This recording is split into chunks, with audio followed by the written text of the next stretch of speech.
Welcome to Battalion 13 the Podcast, Episode 1.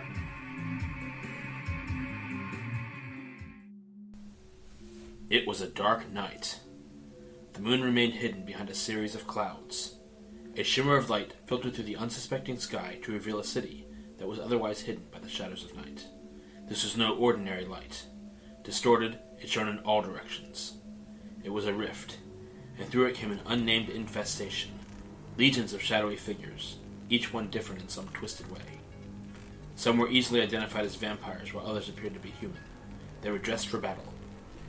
A man in a black flight suit carried a handheld cannon. Another man was dressed in a black trench coat. It was almost too easy to identify him as the leader of this death squad. Silence this city. The city fell under the wrath of this gruesome attack. Many of its people attempted to seek shelter in hiding places, but none could escape. Some decided to fight back and took up arms against these invaders. These people were soon handed their fate, a punishment for their resistance. They were completely disintegrated. The local authorities began rallying the townspeople and asking them to fight alongside each other in order to save their city. Many stood and fought. All were killed in the same fashion as the last. They were fools to stand against their assailants. This city, formerly known as Creed City, was now a pile of ash and debris. The renegades stood over what they considered a masterpiece, their masterpiece, and reveled in lurid satisfaction. The leader had a twisted smirk on his face. This was what he wanted. All was going according to plan. The renegades vanished back through the rift as if they were never there, leaving behind only their trail of destruction. A decimated city left forever in the darkness of night. Several minutes later, in another part of the United States, the incident repeated itself. This time it was in Baltic City, Maryland. Somewhere on the East Coast of the United States, a man was watching TV when the signal was interrupted. What the hell? Damn cable. Hey, hon. Channel 4 just went out. Strange, every other channel seems fine. Channel 4 was based in Creed City, just outside of Washington, D.C. The man's wife came into the living room. She was a middle-aged woman and very attractive. I'm sure it's just a temporary thing. It'll be back soon, hon. She had no idea how wrong she really was. Elsewhere, a woman and her 16-year-old daughter were watching the destruction in fear. Watch out! Come back here! Now! She screamed desperately as she watched her daughter get closer to the death and destruction that befell Baltic City. She could see in her daughter's eyes that her curiosity had gotten the better of her. The young woman turned partway to look at her mother. Mom, don't worry. It's probably just some kind of publicity stunt. People do it all the time. Just as she spoke, a renegade appeared like an apparition, right next to the girl's mother, and slit her throat. The girl, terrified, ran. She looked back a few times, watching as the destruction took place, but could do nothing to stop it. She had never felt this helpless in her entire life. She ran half blind from the tears streaming down her face, hoping that she could avoid the fate that she had just witnessed. Meanwhile, in another part of Baltic City, a young woman of 19 rallied about 6 people together as they got into and on the back of an old rusted Chevy pickup truck. Come on, let's go! As they rode away, they were having trouble avoiding all of the nearby explosions. No matter how the woman maneuvered the vehicle, shards of debris resulted in minor injuries for the passengers. Above and all around them, the flashbang festival of lights looked like a nightmarish 4th of July fireworks display. Just then, the passengers of the truck heard a woman shout. Hey! The young woman whose mother was killed earlier stopped them. Help me! Please! Help me! My mother was murdered right in front of me! One of the young women in the back of the truck heard her cries and shouted out to the driver. Alison, slow down! The driver slowed and looked over the girl. She looked desperate with eyes wide and crazed. Her clothes were saturated with the blood of her mother. Alison glanced at her silently for a few seconds, mentally taking stock of her situation, and then waved her closer. Hurry up, get on the back. Madeline, help her in. After all, they couldn't just leave her there knowing that anyone left behind had a similar fate to the girl's mother. Once she boarded the rusty Chevy, Alison started driving as fast as she could, knowing that her sole purpose was to get out of the city alive. Looking around, there were renegades everywhere. They were all dressed in dark colors, some carrying heavy weapons, while others seemed to have no weapons at all. They had already decimated half of the city. There was debris floating in the air, cement dust everywhere. Buildings which were burned out, and a large tower being erected in the center of town. The renegades were closing in on their position. The pickup was moving slightly slower now because they'd stopped to pick up the girl. Mom, I'm sorry. I should have listened, but I didn't. Now you've paid for my mistake. It should have been me, not you. The young woman mused to herself as she sat in the back of the Chevy about a half-mile away from the edge of Baltic City. She was sobbing through the gasps of her speech over the death of her mother. She was in shock, but knew she had to get out of town as quickly as possible. Another tear-stained girl in the back of the pickup found comfort in seeing the new passenger and decided to spark up a conversation. Hi, I'm Madeline. I just lost my whole family, so I know what you're going through. We were here on a family outing when we were attacked. I barely escaped. My brother, he was pretty strong. He tried to fight, but was no match for these horrible people. Stick with me, okay? We'll get through this. What's your name? It's Jamie. Well, Jamie, we are almost clear of the city. Almost safe. Jamie and Madeline held hands tightly for a good 10 minutes.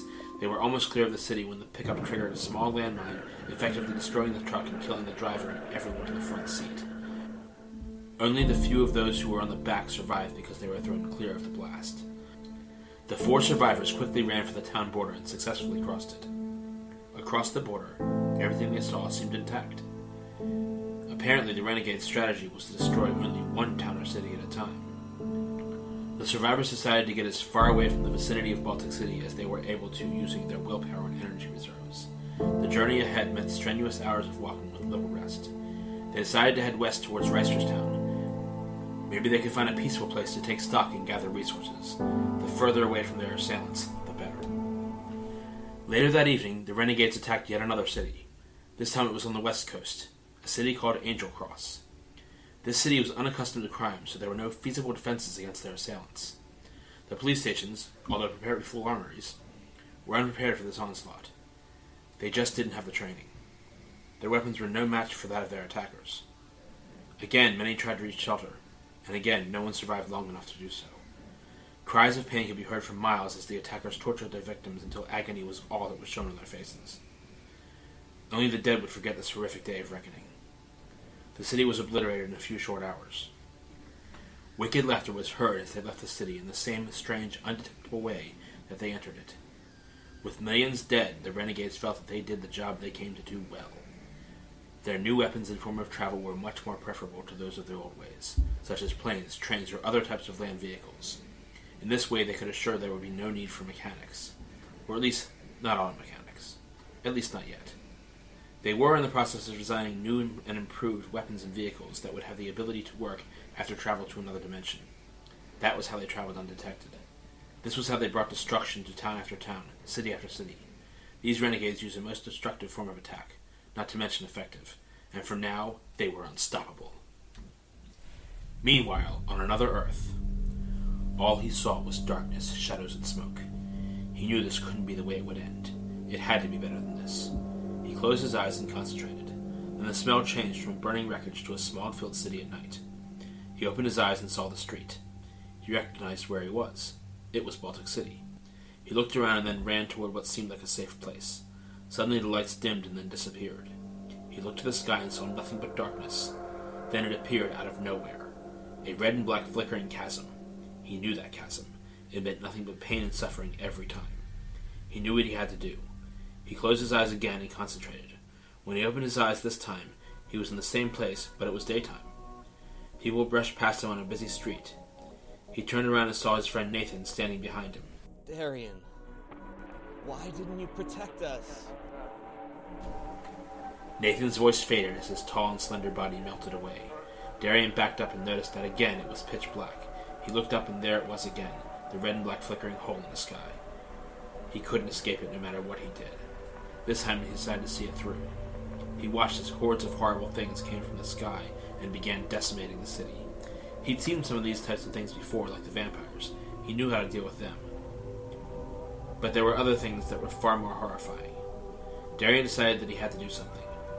He saw a vampire feeding on a child and went after it. When he was next to it, he attempted to grab it, but his hands passed right through it. He yelled, Hey! But the vampire didn't reply. It didn't even acknowledge his presence. It was then that Darien realized that he wasn't able to affect anything. He then heard a voice behind him.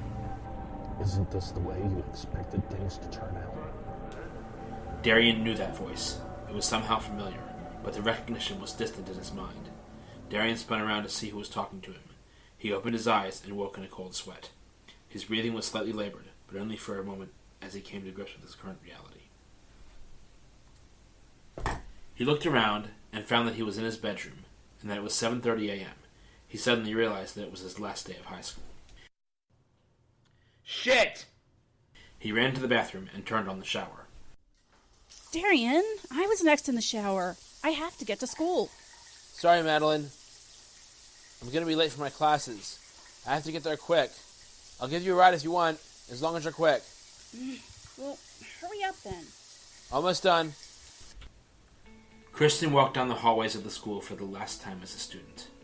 She thought about all of the good times she had just hanging out in the halls, joking with her friends in the ladies' room, and sitting outside in the grass for impromptu picnic lunches with Darien. She would most certainly miss that, but it was time. This was the day she and her class would graduate. No more high school. She had very little idea about where she was going next, but she knew she would be okay. She had gotten several offer letters from different colleges, but none of them felt right. She was a bit preoccupied by a dream she had experienced the previous night. All she could remember was something about a school and learning about strange technology and magic. It was quite distracting. She wouldn't soon forget it. There was that, and then there was another dream where Darien proposed to her. She wouldn't forget that either. She smiled at the memory of that one.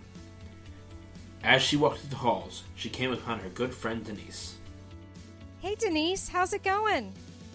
I still haven't gotten my speech finished yet. As this year's valedictorian, I'm starting to wonder if I even deserve that honor. I can't think of how to finish this. Can I take a look? No, I'm sorry. I have to do this on my own. If I don't, then I don't even deserve this honor. Okay, then. See you at graduation. She walked away. She realized that even though Denise was valedictorian, she didn't manage stress very well. However, when Denise was at her breaking point, she managed to come up with the same brilliant solutions to any problem. Kristen was not worried about Denise at all. She would do just fine. That was not Kristen's problem.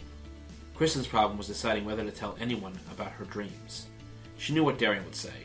He would say when the time was right, he would propose to her, but not yet. Max would laugh, and Chad would overanalyze like he always did. She also knew that Denise had too much on her plate to concern herself with what she would consider trivialities.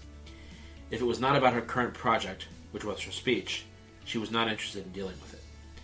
Denise was always obsessing over whatever project she was working on, and she was always working on some project.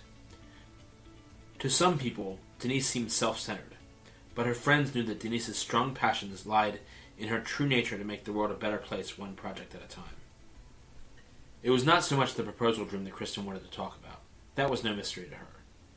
It was the other one that intrigued her mind. She had no idea where it came from. The idea of learning about real magic had awoken something dormant within her body's energy field. The occult had always been a topic of interest for her, but most people who are interested in the subject matter become mentally unstable or develop odd cult-like behavior. She suddenly realized that she should get to her last biology class and say her farewells to her teacher and classmates. She began walking faster toward the class. Chad was sitting outside on a bench thinking about this strange dream he had the previous night. He was not worried about going to class today. He just wanted to pop in at the end of the day and say goodbye. The dream that he had was about highly advanced technology and strange-looking buildings. There were beautiful, majestic white ivory pillars in front of one of the buildings. In his dream, he sat on the marble steps with people who felt like friends. He couldn't remember their faces or even what they talked about. Everything seemed so easy there. Technology so advanced you almost didn't know it was technology. It just blended in with the structures. In the grassy area around the bench where Chad was sitting, he noticed an orange cat walking toward him. Hey, kitty. I don't have any food, but I can pet you. He suddenly heard a whisper in his mind. Go to the Naval Recruitment Center in Annapolis. There you will find your answer. The cat stared at Chad with great intensity and then walked away. You alright, Chad? A friend approached while Chad was distracted. Chad looked at the sky. It was blue, with very few clouds, a perfect day for graduation. Yeah, James. I'm fine. Just space for a moment, that's all. Just then they heard wheels squealing into the parking lot. Chad and James then saw the noisemaker, Darien's 1970 blue Ford Mustang. It was Darien and Madeline, and they were late for school. Darien drove up and let Madeline out, then drove into the student parking lot to find a spot. Madeline walked up to Chad and James. Hey guys, where is everyone? In class? He was always a little nervous around Madeline. She was about 5'4" with a slightly athletic build, had long wavy red hair, and she was wearing a black t-shirt and torn blue jeans, which hugged her body in a way that made Chad sweat a little. She was beautiful and very pleasant, as long as she did not get on her bad side. She was still a sophomore and wanted to graduate valedictorian like their friend Denise.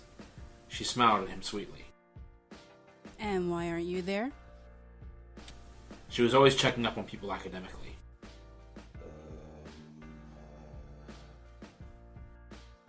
Don't worry about it, I'm just joking. Sorry, Maddie. I think he's just awestruck by your beauty. That's sweet, Max, but you had your chance and you blew it. Maybe I should give Chad a chance. She was referring to the previous summer when she and Max were dating heavily. So heavily, in fact, that she fell in love with him. He blew it when he broke up with her because he realized that he was a senior and it would not look right for him to be dating a sophomore. As for dating Chad, it would never happen. Chad was too introverted for Madeline. She could trust him as a friend and he would never hurt her. But as far as anything beyond that, it just wouldn't work. She was just trying to tease Max. She wanted to be with him, but their futures were uncertain. She was very hurt when he broke up with her, and she hid her emotions well. So well that her brother didn't even know. Yeah, Max, you had your chance. Leave my sister alone. Darien arrived wearing a blue t-shirt, black jeans worn in, and black leather sneakers. Hey, Darien. Your sister just said she'd go out with me. Why do I seriously doubt that? Because I only said maybe I should give him a chance, not that I actually would. Don't tease the boy. He's already been dumped by one brain. He doesn't need to be tortured by another. Don't compare me to Denise. I didn't go out with her for 2 years and then dump him on prom night. That's just cold. Hey guys, do you think you could maybe badmouth my love life when I'm not around? He shifted uneasily in his loose-fitting black jeans and faded Metallica t-shirt. Sorry, Chad. I didn't mean anything by it. You don't need Denise anyway. As much as she admired Denise for her academic achievements, she did not get along well with Denise, and felt that Denise was a total cold fish because she was so cruel to Chad. Yeah, and if I keep telling myself that, it might actually come true. I have an idea. Since today's optional attendance, why don't we go get a pizza and hang out somewhere that isn't here? I had a dream last night that concerned me. I think there may be a potential for another vampire outbreak. We need to devise a plan of action. Sounds good to me. Let's get Kristen and get out of here. You guys wait here. I'll go get her and meet you out here. Good idea. That way no teachers can stop us from ditching for the day. Madeline walked into the school and began her search for Kristen. She knew where Kristen's classes were, so she decided that they would be a good place for her to start her search. Denise was sitting in the auditorium, reading and rereading her valedictorian speech, trying without success to figure out an ending. Then she had it. She wrote it down and rushed to the computer science room to type it. Not only was Denise incredibly intelligent, she was also very beautiful. She stood 5'2" tall, had a slender build with dark features, including long, dark, straight hair. She had clear green eyes and thin eyebrows. She definitely had a very classic beauty to her. She had a tendency to wear very formal clothing. That day, however, she was wearing a floral dress with black knee-high boots. She was also a long-time best friend to Kristen. They had known each other since Kristen first moved to Frederick, Maryland, back when they attended middle school. Around the time Darien and Kristen started dating, Denise and Chad also started dating. Their dating cycles all started around freshman year of high school. Before that, they were all just friends. They knew that the only way to survive all the popularity contests in academia and high school was to stay together the whole time and act as one another's significant others. For Darien and Kristen, it worked a little too well, as they fell in love for real by sophomore year. And what started out as light kissing for show turned into heavy physical activity by the summer of their sophomore year. As for Chad and Denise, they were in love for about a year and then it fizzled out. Sex for them was not an issue because they both decided to wait until they were ready. They never actually got that far. By the time of their senior prom, Darien and Kristen had been together through all of high school with no regrets. Denise had major regrets about her relationship with Chad. She felt that she was missing something by staying with one guy who she didn't really love for all that time. She decided she would break up with him after prom so she could go to college with no restrictions. She was very much looking forward to dating other people. There was not anything wrong with Chad. He was tall, about 5'11". He was in good athletic shape, dirty blonde hair, not a bad-looking guy. But that was not the most important thing to Denise. He was smart and her intellectual equal. These were not the problem. Denise needed someone that really swept her off of her feet. And Chad just did not do that.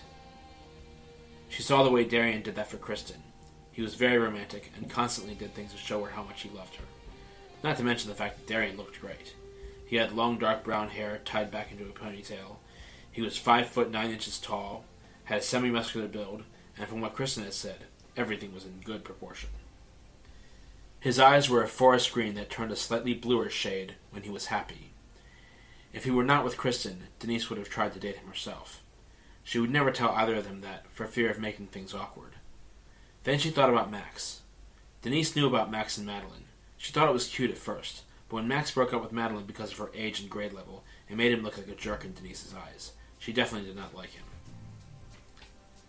Denise was looking forward to her summer in England. Her parents gave her the trip as a gift for being valedictorian. She would finally be away from all of this drama for a few months. It would be good for her.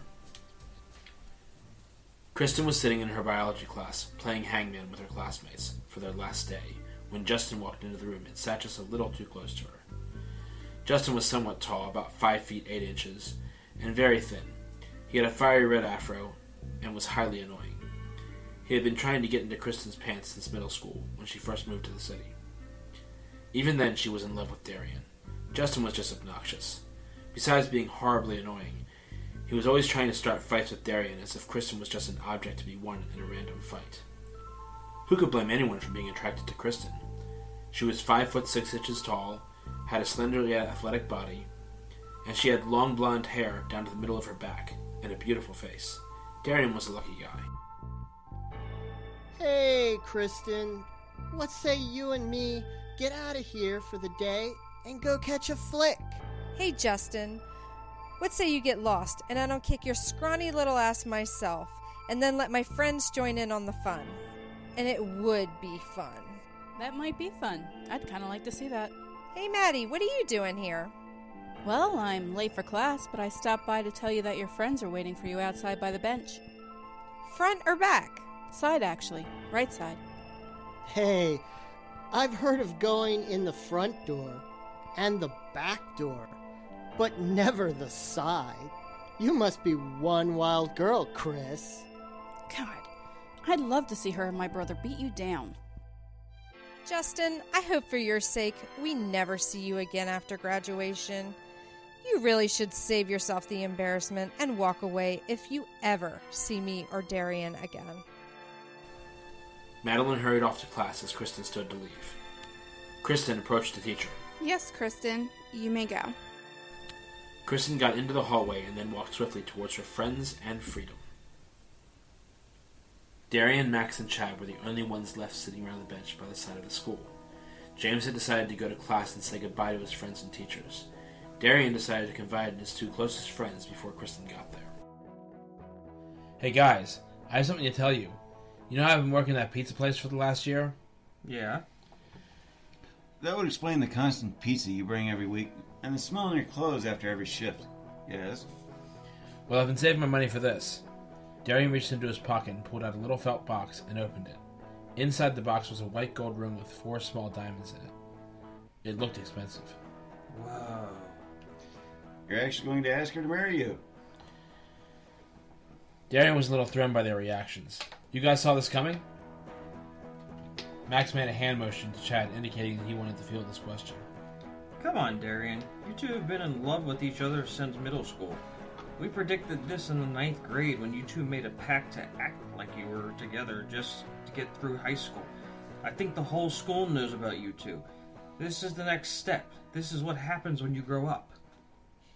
Alright, just keep this part to yourselves until I pop the question, okay? He shoved the box back into his pocket. Max and Chad both gave a single nod in agreement. Max was curious about one thing. How and when are you going to propose? I was thinking about doing it at graduation. Like when they call me up, I'll stop in front of her and kneel down like I'm trying to tie my shoe or something and then do it there. Do you really think this is a good idea? He suddenly realized that he placed doubt on Darien's view of her possible answer to the question. He decided to correct that. I only mean that doing it in front of a big crowd and during a graduation ceremony might be a little much. I still think she would say yes no matter how you did it. But I'm a bit concerned that this plan may be a bit awkward for both of you. Darien stared off like he was thinking about whether or not it was a good idea to do it in that fashion, and then suddenly realized that Chad was just overanalyzing again. He shot Chad a look of confidence. I thought about this a lot, and I think this is the best plan. She knows it's coming, but has no idea when. I want to surprise her, and I think this definitely will do that. In the distance, Kristen was exiting through the door of the school. Hey guys, what's up? Nothing. What are you guys talking about? Max, seeing that Chad was about to blow the whole surprise, cut him off before he could speak. We were just talking about going and getting a pizza.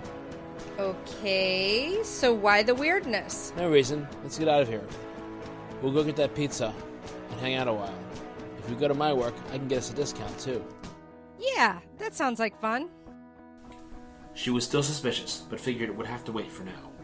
They all got in Darien's blue 1970 Ford Mustang convertible and left the school. Darien had gotten the Mustang heavily used for a cheap price back in 1992. He had spent 3 years fixing it up with the help of his more mechanically inclined friends. It only needed a little bit of work by this time and was definitely roadworthy. Later in that same day, they decided to go to a movie. Once the movie let out, Darien realized what time it was. Shit, we're gonna be late for graduation. It's 5:30. Graduation starts in 30 minutes. Everyone in the car! They all ran to the car, piled in, and peeled wheels out of the mall parking lot. On the way back to the high school, Chad remembered something. Wait! We need gowns for the ceremony. Where are your gowns? Mine and Kristen's are in the trunk. I left mine at home in the closet. Mine is at my house in the front hall closet. Okay, here's the plan. I'm going to quickly get you two to each of your houses. You will each run inside and then come straight back out as soon as you have your gown. Does that work? Darien had a way of taking command of every situation, no matter how small. Today, he did not have a lot of empathy for his friends due to his proposal plans, and it took everything he had to stay calm and methodical. Lucky thing we all live in the same neighborhood. Darien drove as fast as he safely could, careful to avoid any speed traps. The last thing he needed right now was to be pulled over for speeding. That would take forever. His patience was so thin today. Max's place was first on the list. Max jumped out and ran past his parents, then straight to his closet to grab his gown. Max's parents were on their way to the car, getting ready to head to the graduation ceremony. Darien saw them and attempted to explain Max's urgency. Hi, Mr. and Mrs. Knight. Max forgot his gown. You guys are going to be late. Why don't you let us take him? We're headed there ourselves. That would save us some time. You'll tell him? Yes, that would be fine. Okay, see you at the ceremony. He returned to the car and drove toward Chad's house. When they arrived, they saw that his parents were getting into their car and getting ready to leave. Dad, wait! What are you doing? Giving you guys a chance to get there on time. I'll go with my folks. It's totally cool. Okay, we'll see you there. As soon as Chad was out of the car, Darien drove away. Darien was nervous about his plan after graduation. If Kristen said yes, he would be all about partying tonight. If she said no, he would not even want to show his face. He was so nervous that a part of him just wanted to ask her now while he drove just to get it over with. But he decided that it would be better just to wait for the planned time. He was lost in thought most of the drive through his neighborhood and on to the high school. Kristen wanted to tell Darien about her dream. Not the one about the strange school, the other one, where he proposed to her. She imagined saying yes over and over again. She didn't know if he was ever going to ask. Finally they arrived at the school, and they went to the empty stairwell where they made out many times before and began changing into their gowns. Darien couldn't help but stare at Kristen as she stripped down to just her bra and underwear. God, you're beautiful. Later, honey. Believe me, later. As soon as they were in their blue graduation gowns, they ran as fast as they could through the halls toward the auditorium. The squeaking of their shoes could be heard several hallways from where they were. When they arrived at the auditorium, they pounded the door open, only to see that there was no one. It must be outside in the courtyard. They ran as fast as they could toward the courtyard. Once there, they saw that everyone had already been seated. Darien looked at his watch, and it was 6:01 p.m. They were supposed to be in their seats 1 minute ago. They ran to their seats as quickly as possible, knowing full well that if they missed Denise's speech, she would murder them in cold blood. Or at least it would feel that way. The principal of the school stood at the podium. Ladies and gentlemen, we are gathered here today to witness the graduating class of 1995 receive their diplomas.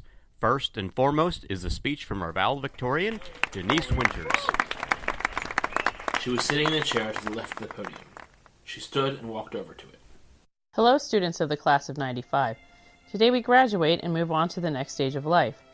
Be it college, work, or maybe trade school or the military. Most of you are familiar with at least one of these things, and as for the rest of you, well, I'm sure you'll find your way eventually.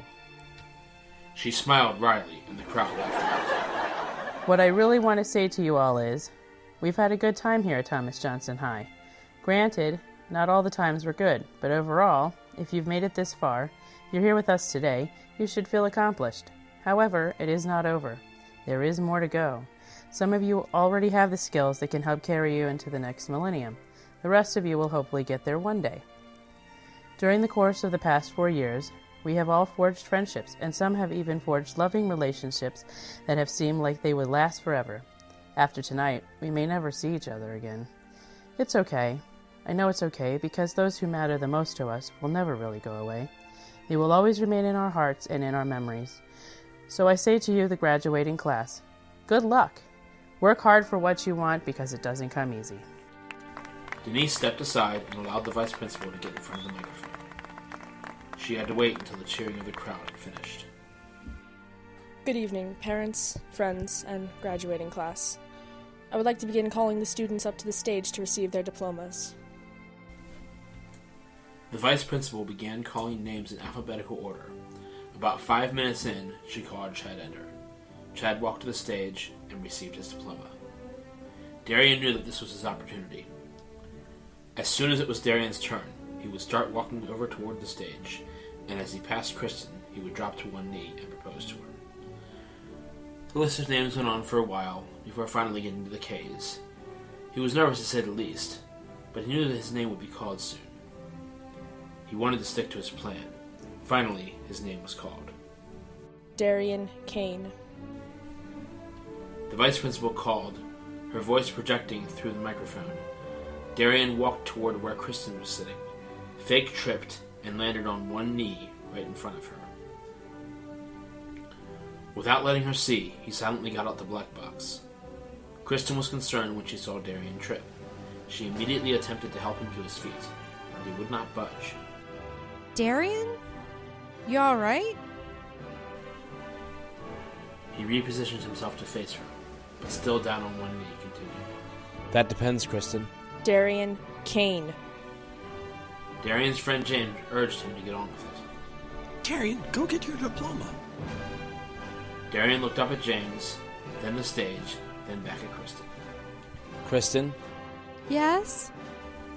Kristen thought about her dream. Her eyes began to water. Will you marry me?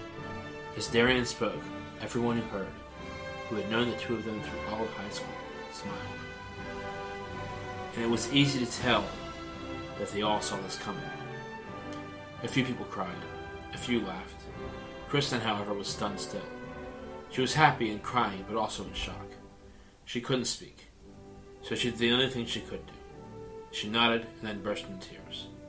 Darien caught her head and held it close as he slipped the ring on her finger and wiped her tears away.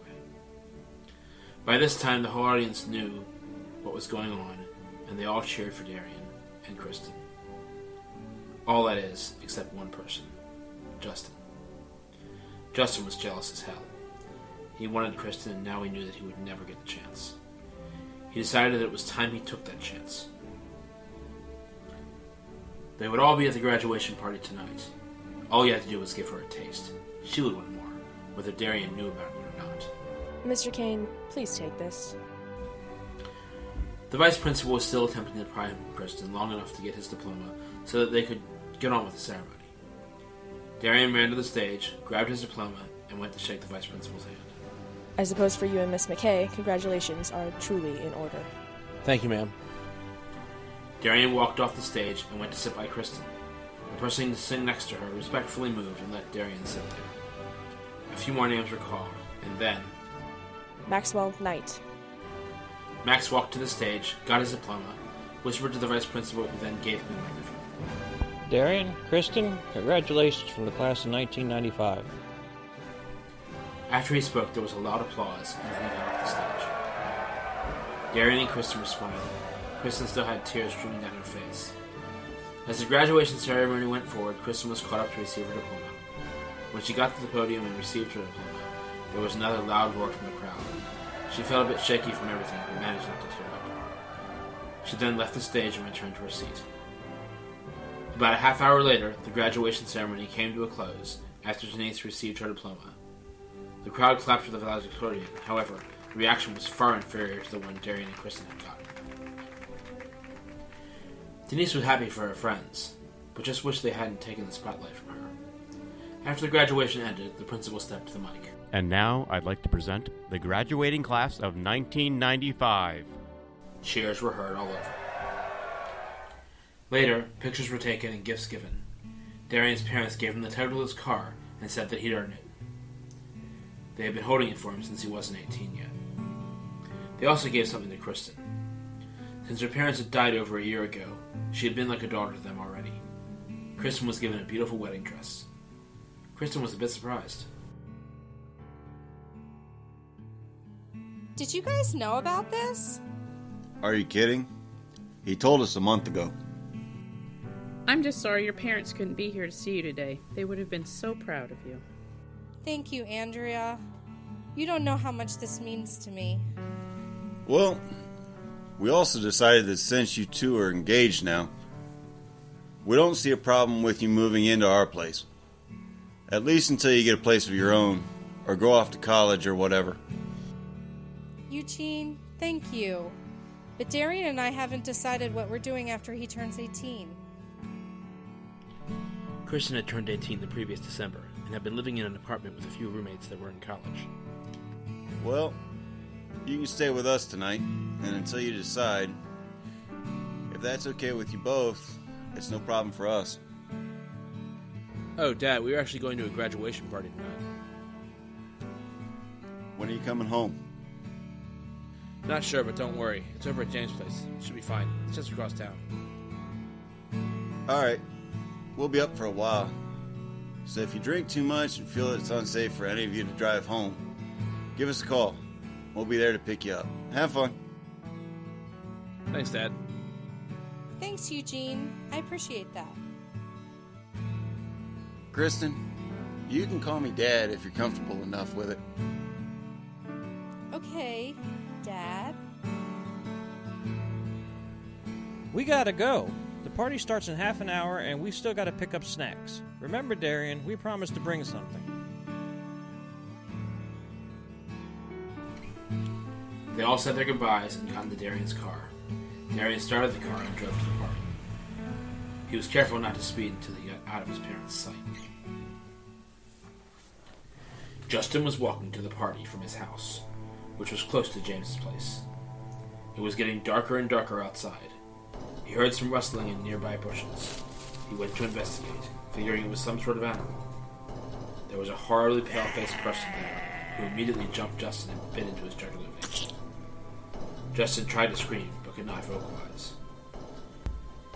He was dragged behind the bushes, where the creature continued to suck on the wound it had created.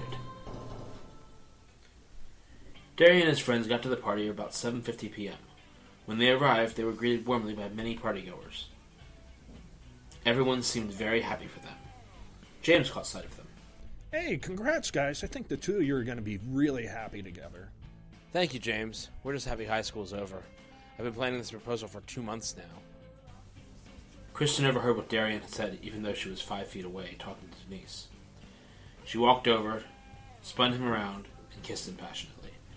You know, you really are the perfect man. That is just about the most romantic thing I've ever heard. Darien smiled. The party raged on for a while, and then Max noticed something odd. Hey, why is Justin just standing by the glass door outside? You did invite him to the party, didn't you, James? As much as I don't like him, we can at least let him enjoy this one night. I guess I could let him in. I didn't think the door was locked. James was a bit confused. Why hadn't Justin just let himself in like everyone else? When Max was on his way to the door, he had full intentions of telling Justin to fuck off, because of how protective he was of Darien and Kristen. Then he realized how wrong that would be, and how beneath him that behavior was. When he got to the door, he noticed how pale Justin looked. He looked sickly, like all of the color had just drained from his face. Max thought maybe Justin started the party early. He opened the sliding door. Justin, you don't look so good. You alright? Max, fine. I'm just fine. Feeling pretty good, actually. Just really hungry. You going to invite me in, James? James and Max looked at each other, puzzled. Justin, come on in. We'll get you a drink. We'll sit down. We'll have a nice talk. Maybe we can find you a girl. Just relax, and we'll have a good time. Justin walked in with a very puzzled look on his face. I'm very thirsty and hungry, too. He followed James to the bar area in the basement. He drank a few beers, but the thirst he felt could not be quenched. He ate 3 sandwiches, but his hunger could not be quelled. He did not understand this. James, seeing Justin still wasn't looking well, walked over to him. Hey, you alright? I don't know. I feel weird. Something happened to me on the way here. I got bit by something. It knocked me out. When I woke up, I was hungry, thirsty. Also, breathing feels different. How so? Almost like I catch myself not breathing at all. James was feeling a little uncertain. He noticed that Justin spilled something on his shirt. Justin, you're kind of a mess. Let's get you cleaned up. Justin followed James into his bedroom and closed the door behind him. James, I'm sorry. Justin grabbed James and pulled his shirt down, and then bit him in the shoulder. He sucked on the wound for a few minutes, while first thinking of nothing but his extreme hunger. Justin then instinctually thought about making James what he had just become, whatever that was. He drank from James to the point of unconsciousness, then laid him on his bed. He then adjusted James to look like he was passed out from drinking. Justin then walked back to the party. He saw Darien was looking at him. What? Justin, first things first. We need to talk about Kristen. She's not into you. Now that she's my fiancée, I want the constant unwanted attention from you to stop. Find someone else to hit on. I truly believe that there's someone for everyone. You'll find her if you just keep looking. Now cut it out, okay? Whatever. Kristen and Denise were dancing to their favorite song when Darien joined them. That Justin sure is a dick. I told him to knock all his shit off, and he just said whatever. What an ass. All of a sudden, Justin was bumping and grinding behind Kristen. It looked like he was going to kiss her neck. His mouth was wide open. Darien grabbed Justin by the shoulders and noticed that there was no reflection of Justin in the mirror on the wall. It looked like Darien was holding nothing. Darien knew it had to be done. He grabbed a chair that looked weak and broke a leg off. He then proceeded to thrust it fully into Justin's chest. Justin exploded into ash and dust. Darien knew that he would have to explain Justin's absence to at least a few people. However, he also knew Kristen, Max, and Chad could handle the truth. Kristen, it seemed, had seen the whole thing go down. Hey, Darien. Vampire?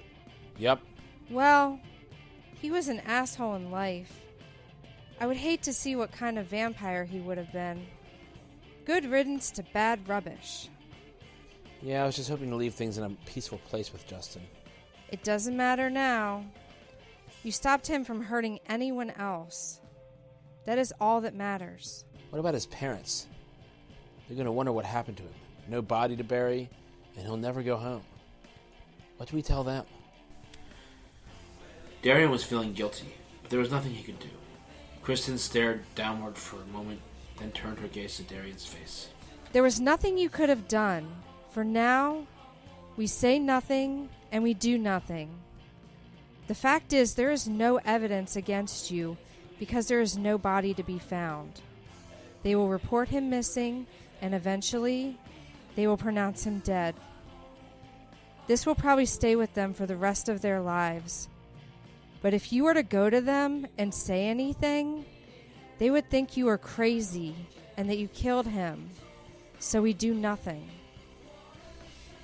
Darien knew that she was right, but it didn't feel any better. He still felt like he killed a classmate. This would stay with him for a while. Darien and Kristen decided to try to enjoy the rest of the party. The party finished around 2 a.m. Darien and Kristen went back to Darien's house. They made love for several hours. Darien sat up in bed and began talking. I can't believe I had to kill Justin. I've seen vampires before, and I've killed several. That was difficult enough. But this, I just feel really guilty. Kristen covered herself with a sheet and blanket. Darien, you didn't have a choice. He could have hurt someone, and you are the only one strong enough to protect people from those things. That is why I think I need to go into some line of work that protects people. Use my strength for good, you know? I just don't know where to go or what to do. Kristen looked at him. The answers will come to you. I'm sure of it. There is something else I wanted to tell you. What's that? I dreamed that you were going to propose to me last night. The details were a bit off, but I think I had a premonitory dream. I had some other dreams too, but they are more difficult to describe. A beautiful place of knowledge and utopian technology. Wow, that's pretty crazy. I had a weird dream last night too. I hope it wasn't a premonition. I was in Baltic City and it was being destroyed, and I couldn't do anything about it. It was like I was a ghost or something. I've been having a lot of end-of-the-world type dreams lately. Not sure what it means. I guess we will have to wait and see. Yeah, I guess. But Chris, this scares me more than anything. Look at what happened tonight. The vampire attacks are happening more frequently. Something dark is coming and I don't know if I can stop it alone. When I'm in the dream, I am powerless to affect anything. I don't have any of my strength. I can't let this happen. I won't. He was still uncertain about what this all meant. Kristen took him by the hand and looked deeply into his eyes. No matter what happens, we'll figure this out together, like we always do. It's okay to be scared. I'm scared too. Let's talk to Max and Chad tomorrow. Figure out our game plan. Yeah, you're probably right. They've always been there for us whenever it comes to the fight. Well, I'm pretty exhausted after our time together. The graduation, the proposal. It's just been a long day. Let's get some sleep. We can talk more about this in the morning. They kissed and embraced tightly and fell blissfully asleep for the night. June 15th, 1995. Oh my god, oh my god, oh my god. Everyone is dead. Everyone's dead, except for me, Madeline Kaine, sole survivor of the Kaine family. What the fuck am I supposed to do now, world? Serious fuckingly. You took Mom, Dad, Sean, Sam, Darien, and Matt. I found this cute notebook at Barnes & Noble in Reisterstown where we settled for the night. So welcome to my world. This is my life now. This is my diary. The diary of an apocalypse girl. Jamie's been a godsend. Since we're around the same age and we both lost our families, she and I have been holding on to one another so tight. There's something about Jamie that reminds me of myself. I mean, more than the family thing. Like, maybe we're meant to be friends. Like we're connected somehow, cosmically. Her energy is soothing. When I hold her hand, my heart fills with warmth like drinking a good whiskey. I'm going to ask her if we can sleep in the same sleeping bag tonight. I need to be close to someone I can trust. I have to find out what happened and who's behind it. I don't know what I can do on my own, so I have to get Jamie to help me figure that out. Maybe together we can find a way to strike back at these assholes. End journal entry. Thank you for listening to Episode 1 of Battalion 13 the podcast. Follow us on Facebook, Instagram, and Twitter at Battalion13HQ. Email us at b13@battalion13hq.com. Support the show by becoming a patron at www.patreon.com/Battalion13HQ.